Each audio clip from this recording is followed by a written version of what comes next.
Welcome to Building Healthy Relationships, the 4 Habits podcast, helping you enjoy better harmony at home, thrive at work, and win at life. Here are your hosts, Dr. Andrea and Jon Taylor-Cummings, recognized authorities on the subjects of improving work relationships and cultures, as well as couple and home relationships.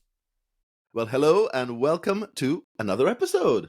Great to be back in the studio and always with interesting guests. Today we have the wonderful Yetty Ashiru, and it's great because we're going to be talking about women in careers and picking fintech, up on that series, in particular women in fintech, such a high-pressured environment, and people are succeeding in this space, and we want to learn some of the insights, the relationship insights in particular. Welcome, Yetty. Thank you, Jon and Andrea. It's a pleasure to be here with you today. We're really looking forward to the conversation because there's so many bits that we can pick up on, how do you progress your career in fintech as a woman, as a Black woman in this space, and also the support networks, the relationships that have helped to make that possible. But as usual, we want to give the proper introduction to our guests so that our audience will know the wonderful people that we have on the podcast with us. So Yetty Ashiru. Yetty is a director of global change programs in risk and compliance governance for a UK-based global investment and financial services firm. Come on, fintech. With a background in technology, Yetty holds an executive MBA in strategy and innovation. She's a practitioner member of International Compliance Association and has earned a solid reputation in strategy implementation leadership within 5 global financial institutions. Loads of governance experience. So Yetty also serves on the board for 2 educational institutions. Strong advocate for performance monitoring and delivery of high education standards. Yetty believes in living purposefully, applying her values for authenticity, growth, and community through both her corporate and personal life. And we know you love fitness. You're always on walks, doing the health thing, leadership, relationship building, which we're going to be talking about, and traveling. Love that you said that you're happily married to your university sweetheart. So we want to hear more about how you, all these years on, still call him your sweetheart, and that you have you're blessed with a lovely daughter. So Yetty, loads of passions, and I know there's a lot on the inside that's driving you.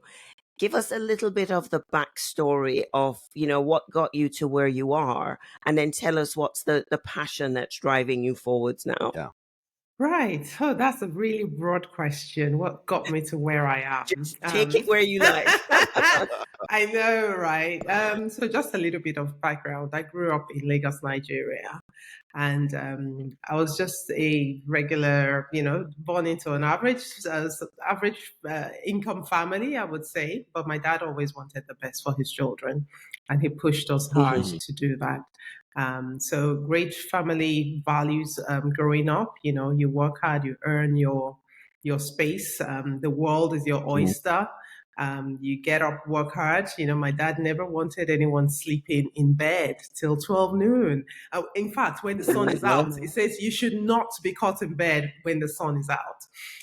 So these are just some of the growing up aspects. Then, went to secondary school, university, met my amazing husband there. And then he was born in the UK at the time. So he came actually he was a few years ahead of me, came home to Lagos, Nigeria. And we started dating, we got married, and then I joined him in the UK. So on getting to the UK, on arriving in the UK, I studied computer science in Lagos, in Nigeria. And on arriving in the UK, IT was a natural fit for me to progress, having studied computer science. So I started doing some courses at the time as a developer. So that was, this is the early millennium time. So there was a huge drive in IT growth. If you look at the IT growth curve, that was the time everything started to spike up really quickly. And we Absolutely. had this. Bubble, we remember the bubble. Even before the bubble. So the trend at the time was the millennium bug. Everyone thought that Yes. computers were going to shut down once we transitioned from the 90s into the 2000s. And so there were lots and lots of projects, alignment. How will the dates cope, when you move from 90 to 2000 to 00. And so I just was plugged into that space. I got a job in a consulting firm, having done some courses. And at the time, my husband was here. He was, on the other hand, he studied law. And at the time, he didn't get a job in his profession, but he was working in the Royal Post Office. But he gave me the space to arrive, to start focusing on getting a corporate job, which I got within less than a year once I finished the courses and I got my footing. So that was the start. We were living in a one-bedroom, actually sharing with his twin brother at the time. There was a lot of love, we were all young. I was only 23 at the time. And I started my career at that time in the consulting firm. One of the early projects I worked on, I remember, was to develop an application for radio licenses. So at the time, if you had a ship, I don't know how many people do. If you have a ship and you wanted to transmit anything at all using the UK airwaves, you would apply to that department to do it. So I was one of the people who built the application to manage that licensing. And since then, I have been with several different organizations. More recently, it's with financial services. So fintech is really topical in my space. What can technology do to accelerate our everyday living? There's lots of different innovation. I'm focused in financial services, so it's really about getting the customers, giving them the experience using technology to obtain financial capabilities, financial impact on their lives in various forms. But in terms of the departments that I sit in at the moment now, it's around governance and compliance, making sure that the banks are adhering to the regulations that the regulators are setting for us, that we are, being fair to the customers, and that we are creating a competitive environment also for the companies, different financial services to thrive in. And of course, to create stability within the UK economy. Wow. Yeah. That's a whole mouthful of a lot of responsibility to make sure that your department, your bank, the financial institutions get things right. Yeah. Which means there is a lot of weight on your shoulders. What are the kind of support networks that have? What's your support network that's helped you on this journey of increasing levels of responsibility to the role that you have now? And I guess I was going to say support network, and probably in two contexts there, because I'm imagining, I can't imagine you'd have arrived where you've arrived. Well, you haven't done it on your own. Yeah, both within the work setting and also in the home setting. You don't get there on your own. Yeah. So in terms of relationships or people, working with people within organizations, your professional network, but also your home network. Yeah. What does that support look like? Right. Indeed. I haven't arrived at this point on my own. I think, first of all, I would say that, just reflecting back on my journey, particularly after getting married, arriving in the UK, if I was to say a singular support that has held me through, it would be my husband. Actually, this morning, he said, he was saying to me, I really, really love you so much. And I looked at him and I said, okay, is it something that I've done or something that I haven't done? And he said What do to you want me, from me? I know, exactly. What do you want from me? And he said it's both. That he said it's both. And just looking back, actually, the network that I'll say, he's just been that rock. And I said to him also, and I really say, I said to him, thank you. You have been that singular pillar and the rock that has actually just seen me through this so many years. And in fact, actually, I'm only less than 2 weeks away from my 50th birthday. So there's a whole lot of reflection going on, going on yes, at absolutely. home Well, and happy birthday in in myself. advance. Oh, thank you. And so I would say my husband, he's given me the liberty to be myself, to fly, to pursue my dreams. He's never questioned. He would ask to be sure that it's what I really want to do, but he's never questioned my need to do what I really want to do. Actually, when I arrived in the UK, I didn't say that. I sold my car. My dad had bought me a car. I sold my car and I had something like £1,000, which I brought into the UK. What I did with that money was to invest in the training that got me started within IT here in the UK. And my husband, we could have spent that money doing something else, but he allowed me to just utilize it for what I really wanted to do to kick off. And he's just he allows me, should I say? There's no other way. He allows me to make friendships, good friendships. He allows me to do the job that I really want to do. He supports me through it. So that's one key support. Another key support I would say in my personal life really is my spiritual and church community. With that, I'm a Christian. I'm a person of faith, Christian, and so there are lots of ways that I connect with my spiritual side that sees me through, holding me through life and the promise of the future and the hope for a better tomorrow. So that's, I would say, it's a strong network as well. And within the church family, I've made lots of friends. I have connected with people of similar, the career, similar career, or growing up as well, the young people, social aspects of it, which also is great. There are various interest groups within the church family, people with young children, people who are seeking to have children, perhaps. People who are, marriage is another strong one as well. I got connected with the marriage counseling group within the church. So these are just various networks that I've found have been instrumental towards shaping the person I am today. Of recent, I have also I hold a lot of friendships from way before. I make new friendships as well. I just really do enjoy finding interest and just taking that forward. Not all relationships are for the long run, but I find that I have some relationships that have just been there from the beginning. So yes, these your are support from the start.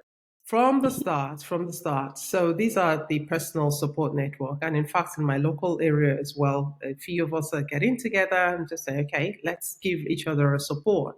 Some of the women. So we do have meetings. We, various supports, encouraging each other, or somebody needs a plumber in the local area, or a carpenter. There's somebody who's there to plug in and to make sure that they are getting what they need in that sense, and to create a sense of community. So that is personal. Looking at the corporate side of things, with that, one thing I believe in within a team is to create an impact, have an impact, and I tend to look beyond the job to take an interest in the people themselves. I think that's really, really important to create very powerful. A great team bonding. So I do that with my team, and there are also groups within the organization as well. There is the diversity and ethnicity group, which I plug into. There are social outings that I do become part of. They're just various little things. There's a mentorship program. Actually, I did one that's called the reverse mentoring program. I signed up for that reverse mentoring. So this is where I will mentor someone who's really senior. At the time, the first time I did this, I was mentoring the chief risk officer within the organization, which was rather insightful. And she took an interest. We shared a lot within that journey of 1 year. There is the alumni associations from my various groups. I did an MBA. I also did a master's here. So these are just different alumni which I'm plugged into. I do life with them. In fact, I'm meeting with some of them tomorrow. So there are just I can see you various. have lots of, there is. yeah, lots of friends, lots of networks. Well, they say behind every successful person there's a person, but you have people. You have the volumes of people. I think it's just important. It certainly comes across as that. Well, it says a number that we want to pick up on. Yeah, it says two things. One is that you are very invested in your relationships, that you take relationships very seriously. And two, that you've had these networks of people who've been, I'm guessing, like a buffer to help you through the various stages of life. And you're right, there are a few that I heard I want to pick up on, but you go first. Well, I think when you said you're right to say invested in your relationships. I mean, you started out by talking about your husband, and I think what I loved is you said he allows me. Now that's interesting, and I think people listening in might say, "Oh, but did you just get lucky? You found the good one who allows you to do all these things." Or that you had to get permission, but I think that allow is a bigger. I think so. I don't think it's about permission. I think the allow is more about what I heard you saying is he frees me up to do these things, and I think people listening in might say, "Oh, well, you got lucky. You got the one who frees you up."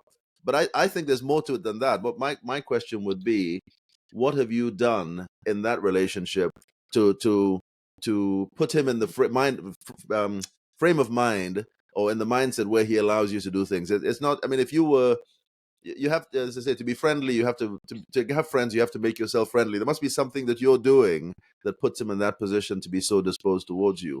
What have you done in that space, do you think? What have I done? Goes back to the question I asked him this morning. What have I done? What have I not done? I think when we got married, we were young. What have I done? A lot of things, really. One of the things I've learned early on in a relationship is to make your home habitable for each other.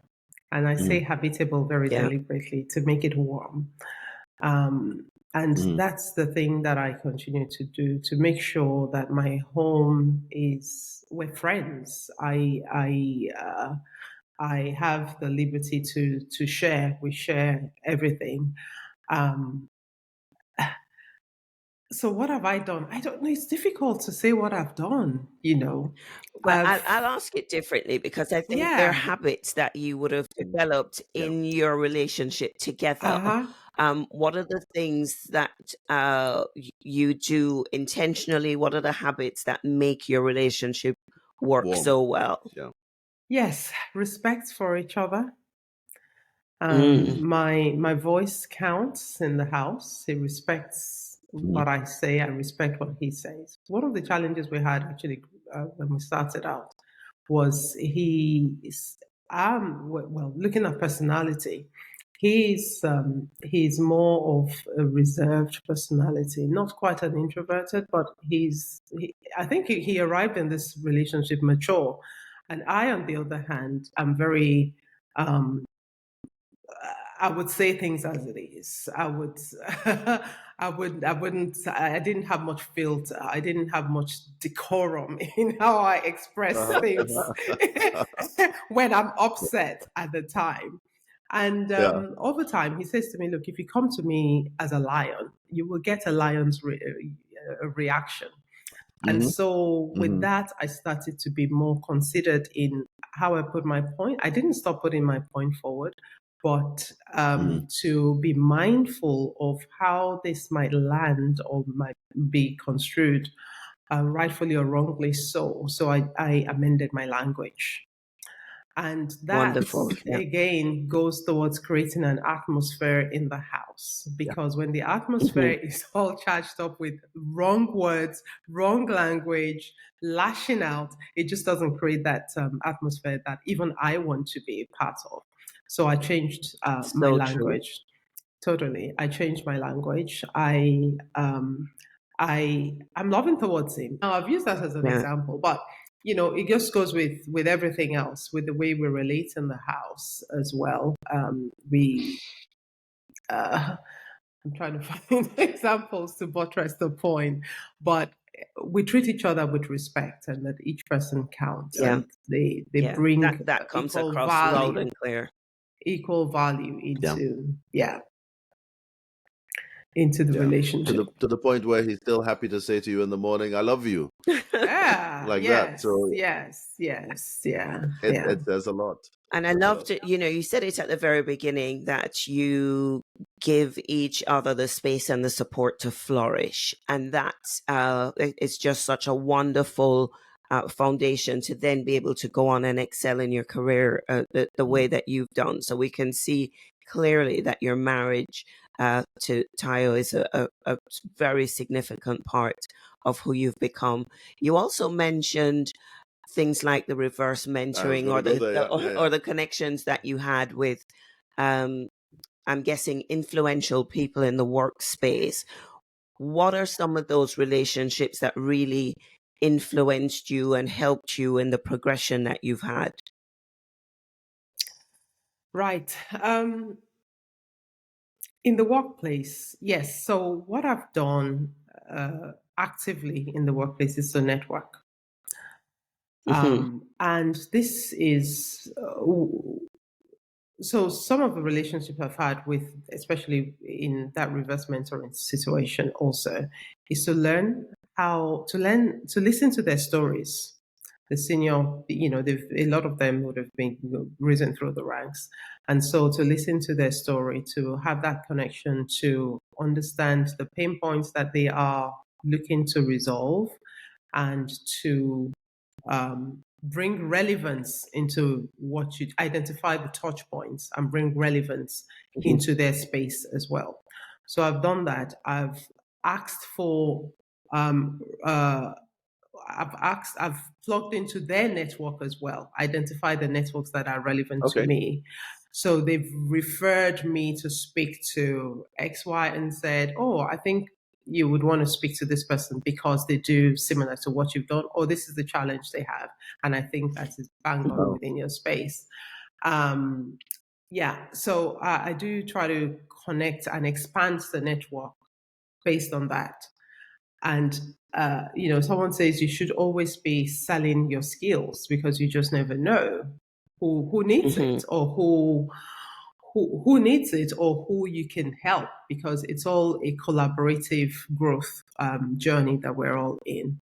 And so with what I do as well, when I do network, of course, I'm seeking to know the people better, to find a connection, to follow up is so important as well.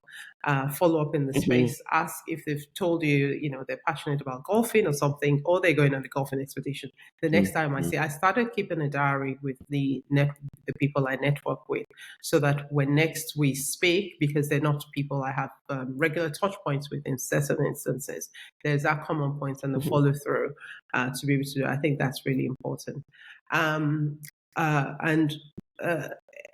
Another way to do it really is to put myself within the space where what I want to grow, the line I want to grow in. So if such people within my network are part of particular communities and I find it of interest, if I plug it into that further strengthens the network and the relationships that we have. And the other thing is also, I don't restrict myself to people within my space only. I do reach out to, I do have network that are not in financial services or fintech. They are in healthcare. They are in oil and gas. And it just means that you do then they help you to see the world through a different lens, how they do things that might be different from how you do things, and to find the common points in there. So I would say these are some of the things I do on a corporate level. And that's I love that idea about keeping a diary so that you can have a relevant conversation with people when you see them, a few months later. You've clearly been very intentional, as you said, about networking and about connecting with people in the space you are in the space you want to grow in. What other, I guess, advice would you give to young, up-and-coming Black women in particular for being seen and being able to progress in their careers on purpose? That's a great question. So there are a number of things. One is that when you, especially those starting out, when you start your career, you will get thrown into roles that nobody wants to do, the job that nobody wants to do. It might feel administrative, it might feel low level. I always say that it's in there that you get seen, that you get, not to despise that, because when you start to take on the tasks that nobody wants to do, then you make yourself almost indispensable in those tasks because they are necessary parts of the work that we do. And with that creates a reputation of trust, of dependability, and that begins to open up the path for growth. And so I think that's one of the key things I would say, and also that to be friendly. You know, I've seen some. I actually do reach out to. I try to reach out to young people within my organization. So I do, in a sense, have some kind of mentoring relationship with a few of them. What I see is just that confidence of not knowing, not asking. You know, so the asking is really key. Make it their business to connect. It's so important to network, to connect. To have an opinion, but to listen more than to have an opinion, because at that time there is perhaps people in the room who have done lots, but to ask questions, I think it's what is more relevant. Ask questions so that it's not so that they are seen and heard. It's really important, and also to ensure that they're growing, which means there are various ways to do that. Growing in skills, there are often lots of training parts within the organization to ensure that they're not just allowing that time to pass, but they're growing, they're connecting with people who have the positions or who are in the parts that they are interested in, to speak to people in other departments, what they do, why they do it, so that they can begin to have a more rounded view of things. And to be the doer as well, to volunteer. They're looking for someone to get things done, action items in the meeting oftentimes, to take notes so that if sometimes people arrive at the meeting, nobody has taken notes or forgotten the last thing they discussed. But, as someone who's there, if you're able to offer that, I think that really helps. As you said, safe.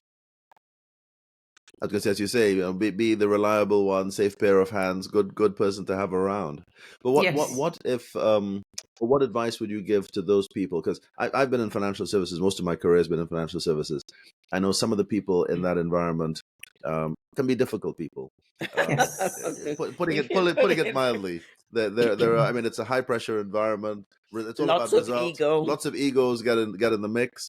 What advice? I'm sure you've come across situations where there've been less than compliant people to work with. What advice would you give to young people coming into work in that environment to say, how do you navigate your way through, working relationally? How do you navigate your way through handling some of these characters? Difficult people, there are lots, and actually, I think a couple of weeks ago, there was an incident on my team, and it was a pressured time of trying to resolve an issue with another team, cross-functional, and so it so happened that a particular individual got so annoyed that the other people would not shift their position, and the language he was using was a bit strong for the for the setting. And so this will always happen. I did have a conversation with them afterwards, and my advice is to go on the facts. When you're going on the facts, it's difficult to dispute, to remove emotions from it. This and that, X, Y, Z is the reason why I think this should land this way. If we do not do this, this is what's likely to happen. And if it becomes really, really difficult with the relationships, there are personality clashes, and there are clashes that is just based on the fact that, there are other constraints or dependencies about to make sure that they are respect is one thing that you should never remove from the mix, to help people to maintain the dignity of the other party, of your boss, never to go down to using unprofessional language is just not acceptable. And to, if it becomes difficult, take some time to, let's revisit this when we have additional facts in the mix, is one way that, that he could have done it. So, and he accepted that, okay, maybe he came out too strong in the language that he used. And he thanked me, and he appreciated that actually there is a different way. I think it's the what Grace, just reflecting back on when I started my career as well, there was a particular individual who, in a sense, was, and to be mindful that in IT, I didn't start with a lot of women. So there were very few of us. It was a male-dominated sector. And so the particular individual at the time, much older than me, he, in a sense, was treating me a bit like his daughter. Like, who are you? He was quite disrespectful and rude. And I took him in his stride, and I fired off an email and said to him, you shouldn't be acting like you're not my dad on email. That if because he had made reference to his daughter wouldn't do that.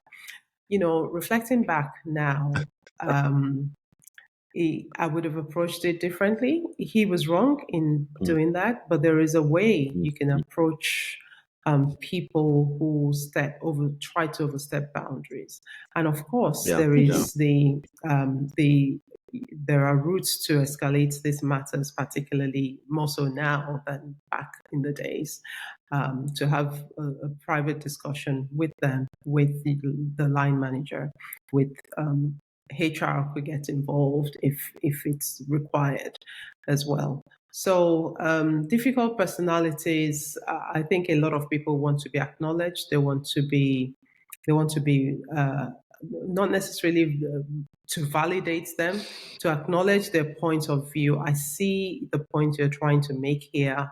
But from my perspective, this and that is what also we need to consider. That sort of language, I think, helps to dispel some of the real difficulties, and to listen. Communication sometimes is difficult, and the job I do, it's almost a solid collaboration, communication with various personalities, various drivers. People have various objectives they're trying to get out of the outcome. To take all of that into consideration can be quite, difficult. The way you describe it, it's clear that you need to have enough relational intelligence for yourself and for the people that you're dealing with, because sometimes Yeah. theirs might not quite be up to par. How Yes. do you hold it together? Well, I like the way you put it. You say, acknowledge difficult personalities and then make your point. So it's not just about coming and say, this is me, this is my point. Mhm. But as you say, everybody Yeah. wants to be heard, recognize, I hear you. I might not Yeah. agree with you, but at least I hear you, hear what you're saying. And I think that takes some emotional maturity to be able to do that. Some people just go in guns blazing, saying, no, that's wrong. This is how we're going to do it. And that doesn't land so well. Yeah. Yes. I have to ask the question that lots of people, lots of women in general, and I think Black senior professional women find, is when you're on a new project, especially in the IT world, you're changing projects, you're changing clients, you're going to work for people who may not have known you before, not have worked with you before. Mm-hmm. And it feels like you have to start proving yourself all over again. How do you do that? How do you deal with these? Firstly, has that been your experience? Would be the question. I just went in with an assumption, but it has. I've spent many years as a contract staff, which means that I start on new projects, new teams a lot, and even now I work cross-functionally in a global role. So there are times where I'm starting off a new initiative and gathering a new team around it. And so, how do I get started? Is the question. yeah. So to get started, one thing is to be clear what the framework is that I'm working within. A lot of what I do is programs and to implement strategy. So be clear about what the objective is for a start, because there will be people around who are not clear what the direction of travel is. So that has to be very clearly upheld and stated. Now, and the second thing I do is to do a stakeholder mapping. Who is who on the project? Understand their interests, understand what they want out of the initiative, and what might be their limitation or constraints, or are there dependencies? What are the risks that we're working with? To have a thorough understanding of all of that is really important to get started on any or implementing any initiative. And so once that is there, the next thing is to once the people to make a connection with each of the people. It's each of the key people. Sometimes you're working with a large group. Understand who are the key decision makers, who are the people who would advocate for the initiative, who are the people who may derail the initiative from happening because of one thing or another. To understand so that you can get a full view of where each of the key individuals stand. And once that's done, again, the introductory aspect is really important. People want to know who you are, what you've done, why they should trust that you can lead the sheep in a sense.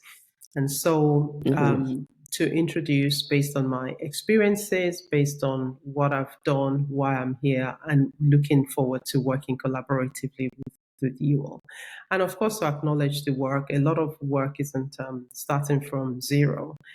Some people would have held forth up until that point to acknowledge what's been done. And so that would be the premise to start with. And for me, listening is so important. With in collaboration, listening and communication.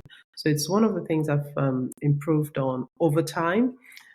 It's difficult, I have to say, in a pressured environment. There's a lot of distraction. There's a lot of high priority urgency in getting things done. So it's just a balance to be able to flex things and to make headway for focused, concerted efforts towards the outcome that is being sought. Do you have any stories? Sorry, I have to get in there a bit more with this, of where you feel like your position or your credibility has been challenged because of who you are, and how you've handled that, or who's kind of supported you in handling that? Yes. I had one of my roles in the past. I had a position where I was working with with someone who was more senior. I was reporting to them, but they felt threatened by what I could, by me essentially. Um, and then I realized that they started to pull tasks off my area. But because I had done a lot of work collaborating with the other stakeholders anyway, and they knew I could deliver on the job, and they knew that I was very action oriented, a doer, as well as being in a leadership role, and so they kept coming back to me, and which was quite upsetting to the individual because she was the lead, but nobody was reaching out to them to get To things her, done. yeah. Yeah, yeah, and so that was difficult. But again, I stand on my morals and my values. If I've been charged with getting things done, as long as it rests on me, I will push to make sure it's done. And so the challenge there was the actual objective was multifaceted. So I completed the first one. I actually spoke with their boss as well, and I said, "Look, this is what is going on. I do not like this context, and it's got to change. We have to, rearrange the order of reporting if I'm to continue within that role. But I will deliver on the promise in the first role, in the first phase of the delivery. But for the second one, if things don't change, then I wouldn't be able to continue to work in the condition because I, in a sense, been hampered to do the job. And so we had that conversation, and that was exactly what happened. Once I completed the first one, I thought it was time to move on. Now, it's not always right to move on when the condition is not right. But for me, I felt that for me to grow, growth is really important. And the person who sits above me as a manager is also really important. For me, I look at if that, yes, your manager wouldn't always have more strengths in all areas than you do. But I believe that you have to be sensitive enough. If that person will hamper growth, then perhaps there's a huge case to consider repositioning under someone else who will entrust and give you the liberty to flourish within the role.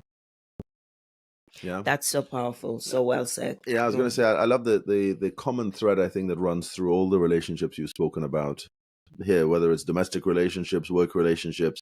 It's just that being intentional about the relationship, managing the relationship all the way, managing yourself, but also managing the people around you, never making assumptions, but also never or not forgetting yourself and what you're trying to achieve out of the relationship, but also being mindful of the people around you. So I think that intentional, I think, is a word that runs all the way through that. So I guess and the respect for yourself and the respect for those around you, that comes through very loudly. So I'm also conscious of that. Yeah, okay. No, I didn't say for that particular individual. I had several discussions with them. Right. They had, they were having daily meetings with me. And I realized that actually with this person, waking up in my everyday work day, liaison with them just wasn't setting me up in the right direction in the day. Yeah. So I had to rearrange that order of relationship I had with them, which is something that is really important to be sensitive to the relationships in the office. And, if there are some that will not serve right. And so one has to be intentional into rearranging the borders around that. So I just wanted to mention that. Yeah. That's empowering people to not be stuck where they are, but know that you can make different decisions. If you've tried everything that you know and the relationship just isn't working and this person is hampering your growth and your flourishing, then you need to make a different decision, talk to people above, move sideways or move out. Because if you're not being respected there's not much else that you can do to add value. So lots of wisdom. I'm conscious that we do need to wrap. We're out of time. But as we do part, what words of wisdom would you pass on to people coming behind, people looking to work, particularly women in careers, maybe in fintech? I can get my words out here. What one word of advice, parting advice, would you give to them to just say, this is what I think you should be focusing on? Any parting words? Yeah, what I would say is just be fearless. The skills are needed. Love that. The skills are needed to focus on the right things, to build and to develop, to continuously develop yourself as a person. Your EQ, as they say, which is your emotional intelligence, so that people can trust you enough to place responsibilities in your hand. The world has changed with when I started, there were very few mentors that looked like me sitting at the top. But it is changing. It is changing, and we are some of the people who are changing that narrative. And so there is a lot of room. It's just about that trust, to seek to understand and to seek to understand, or to be understood. To seek to understand and to be understood. It takes a lot of work and coming together from both parties. So I don't see any barriers that cannot be shattered, and I think it will be shattered with your good work. The opportunities will come. There will be, there might be challenges, and there are always challenges. But I think that it's. I think the world there's room for growth. There is room for growth, and to be fearless. That's amazing. Wonderful. I love that word, fearless. And, you've clearly said, be excellent in what you do, be excellent in your relationship skills. And I love that word to end with, is to just be fearless in what you're doing. Amazing. We could keep this going, but we're conscious of time, so we need to wrap it up. But Yetty, thank you so much for being willing to be our guest and for sharing such wisdom with all of us, but the Black female population in particular, an example of how to shine in the global fintech world, how to really make your mark. So thank you very much for being with us. Yeah, thanks for being with us, and thanks to your support network sitting behind you. I know one guy in particular, but the wider network out there for all the support that they've done to get you to where you are. But thanks so much for being with us. Thank you. Keep shining, my friend. It's been such a pleasure. It's been such a pleasure to speak to you, Andrea and Jon. Thank you. We hope you enjoyed that episode. And if you did, and you want to hear more, the best thing to do is subscribe. Then you'll never miss an episode. There's a new one every Friday. You can stay connected with us on social media at The 4 Habits for updates, behind-the-scenes content, and to participate in discussions related to the show. We always love to hear from you. And of course, if you've enjoyed this podcast, please leave us a review on your preferred platform to allow us to reach more listeners and help people around the globe radically transform the way they do relationships, so they too can enjoy better harmony at home, thrive at work, and win at life.